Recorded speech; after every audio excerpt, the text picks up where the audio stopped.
Hi guys, welcome to Aussie's group. This is Vidisha Vitlani and wishing you all a very good morning once again, one more time.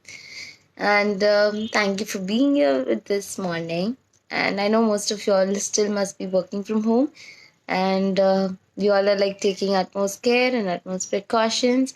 But of course, things are better now. And also, we have exams now. Exams have become routine, so everybody can pick dates. Uh, it's time to gear up, it's time to study, and it's time to do our best. So, what is the difference? Like, we see that when we understand writing, there is just one format which is explained, right? There's the same format which is explained to everybody. Still, there are some people who get a 6, and there are some people who get an 8, right? Or there are some people who get a 7. What is the difference between this 6, this 7, this 8?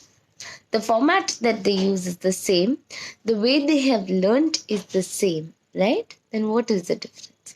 The difference is in the fact that these 7 pointers are those students who actually refer the band descriptor table and match the guidelines of the band descriptor table, match the requirements of the band descriptor table.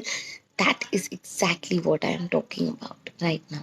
Okay, so band descriptor tables, and that's what we are going to do today. What is the band descriptor table?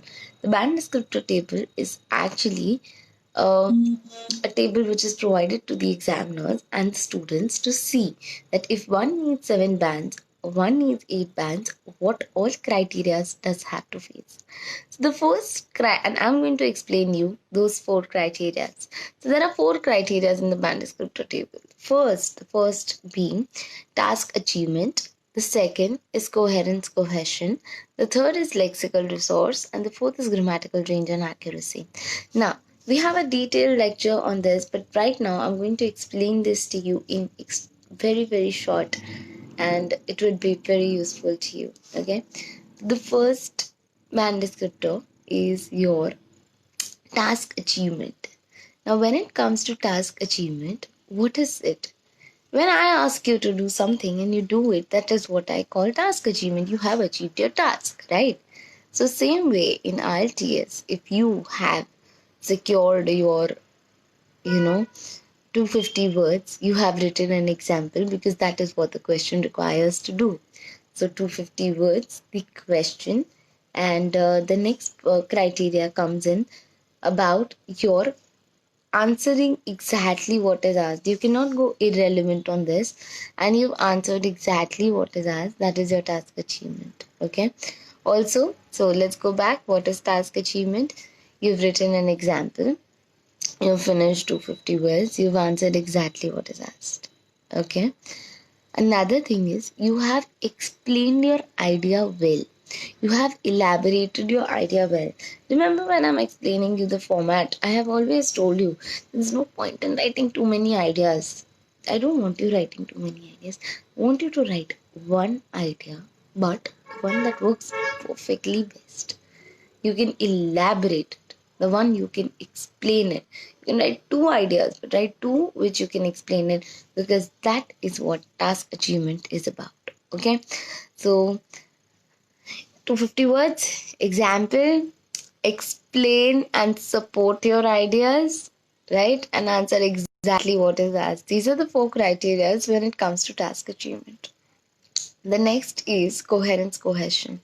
As difficult and as complicated it sounds, it is nothing. It is absolutely nothing but structure and layout. Now, what do you mean by structure and layout? Structure and layout is simply your synchronization, your organization, whether you've made sufficient paragraphs or not. So in an essay, you usually make 4 to 5 paragraphs. In a graph, you make 4 paragraphs. In a letter, you make 5 paragraphs, right? And other thing is linkers. You have to make sure that you use cohesive devices. Now, when you're using cohesive devices, you have to understand one fact, that when you put in those cohesive devices, firstly, they're not repetitive. Secondly, they're not very mechanical. It shouldn't look that you have mugged them up and you're writing. Okay, so you have to understand that there are two things when it comes to cohesion and coherence, that is your structure and layout. The third thing that really helps is the lexical resource, is vocabulary. Using the correct word at the correct place. Now, doesn't mean long words, doesn't mean fancy words, using uncommon words, using words that are slightly different from others. Okay, using uncommon words, that is your lexical resource, that is your vocabulary, right? The next is grammatical range and accuracy. Now, what does grammatical range and accuracy mean? Grammatical range using simple, compound, complex sentences, and accuracy means that you are correct with your tenses, you're correct with your prepositions, you're correct with all this. Okay, so there are different things to it. So let's go back, let's revise. Four things. Task achievement. Task achievement is you using the correct word, you answering exactly what is asked. You're writing 250 words. Another thing is that you're making sure you're using examples. Another thing is you're actually explaining your ideas. So that means you're not including a lot of ideas, but you're just including one or two ideas and you're extending them, right? So four of it. Next comes cohesion and coherence. It's nothing but your structure and layout. Structure and layout is basically a synchronization. Everything is in flow, everything is in order. So that is your structure and layout. And another thing is that you're using cohesive devices, you're using linkers. That is the thing. The next is your lexical resource. Lexical resource is you using the correct word at the correct place. Okay, and correct word at the correct place imply again making sure that you're not repeating words. Idioms you're using only for speaking, you're not using it for writing. Okay, so lexical resource is all about that. And grammatical range and accuracy. Now, when I come to grammatical range is different, grammatical accuracy is different.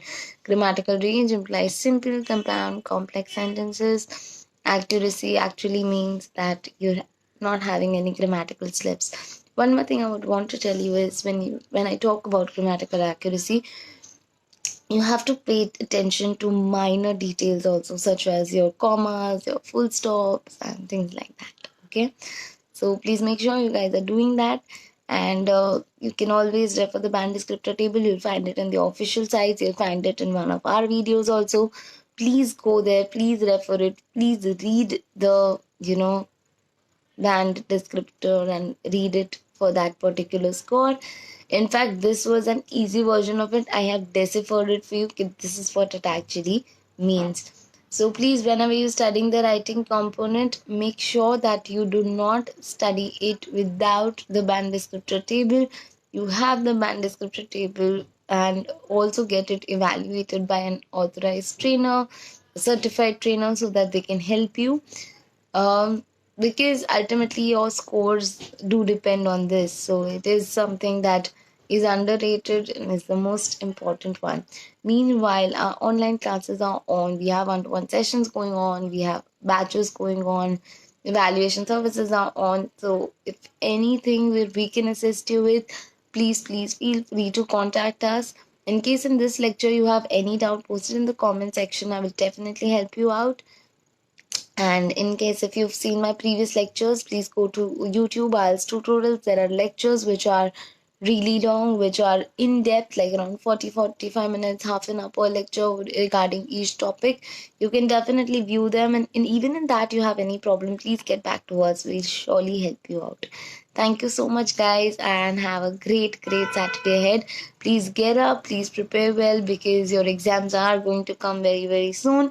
And that's why we're always here. And wish you a very happy weekend, guys. And I will see you again next Saturday with another topic.